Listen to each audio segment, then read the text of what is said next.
नमस्कार, मैं हूं फरहान। आप देख रहे हैं नेक्स्ट 9 न्यूज नेशन।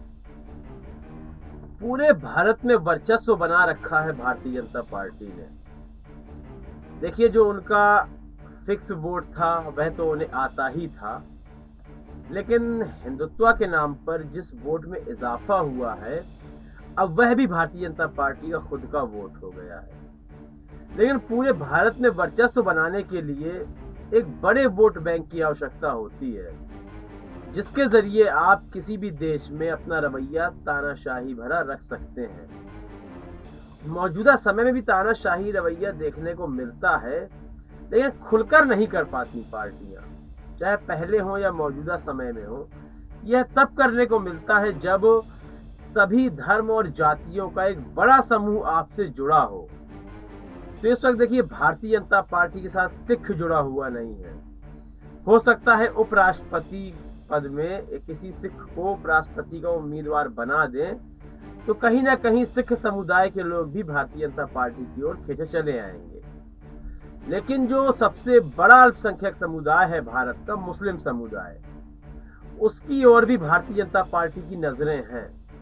यदि उसमें से एक बड़ा भाग, बड़ा समूह भारतीय जनता पार्टी के पक्ष में आ जाता है, तो यह मान लीजिए, जो विरोध की आवाजें होती हैं, विपक्ष जो विरोध करता है, इन्हीं समुदाय और धर्म की वजह से करता है, तभी विपक्ष मजबूत होता है। और यदि इन्हीं धर्म एवं समुदाय का एक बड़ा समूह भारतीय जनता पार्टी में आ जाता है, तो कहीं ना कहीं वह विरोधाभास शांत हो जाएगा और जो तानाशाही रवैया आप दिखाना चाहते हैं, उसमें सफलता भी हासिल कर लेंगे। तो इस वक्त भारतीय जनता पार्टी के निशाने पर जो आया है समुदाय, वह है मुस्लिम धर्म और उसका जो पसमानदा समूह है। पसमानदा समूह असल में वह होता है जो ओबीसी, एससी, एसटी से कन्वर्ट होकर मुसलमान बना है, तो उसे पसमानदा मुसलमान कहते हैं।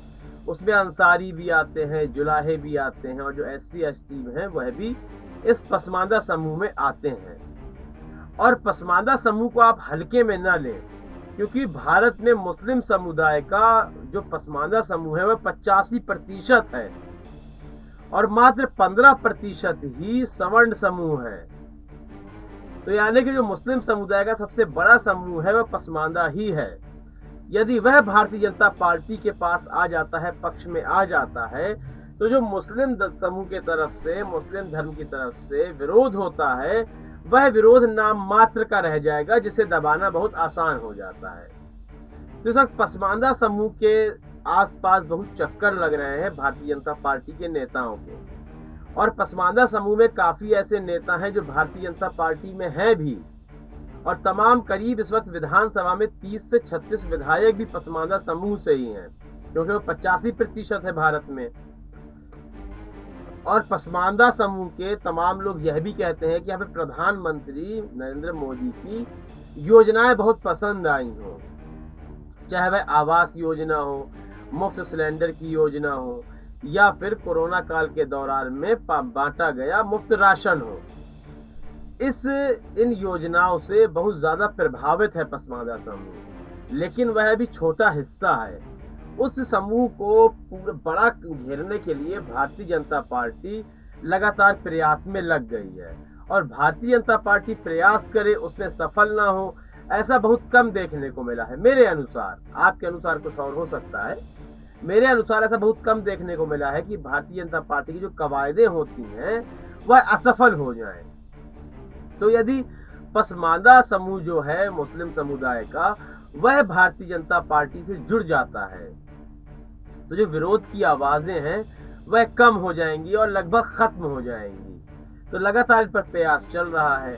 तो क्या भारतीय जनता पार्टी पसमानदा समूह को अपनी ओर आकर्षित करने में सफल साबित होगी? क्या वाकई में पसमानदा समूह सवर्ण समूह है जो मुस्लिम समुदाय का, उससे अलग चलने की कोशिश करता है? क्या पसमानदा मुसलमान भारतीय जनता पार्टी से शुरू से ही प्रभावित रहा है और अब और ज्यादा हो रहा है? यह बहुत सारे सवाल हैं। और यदि पसमानदा मुसलमान भारतीय जनता पार्टी के साथ जुड़ जाता है, तो उसकी ताकत में और इजाफा हो जाएगा, क्योंकि विरोध के लिए फिर कोई आवाज नहीं बचेगी। इस संबंध में अपनी राय अवश्य दें। कार्यक्रम को लाइक करें, ज्यादा से ज्यादा शेयर करें और चैनल को सब्सक्राइब अवश्य कर लें। तब तक के लिए इजाजत दीजिए। धन्यवाद।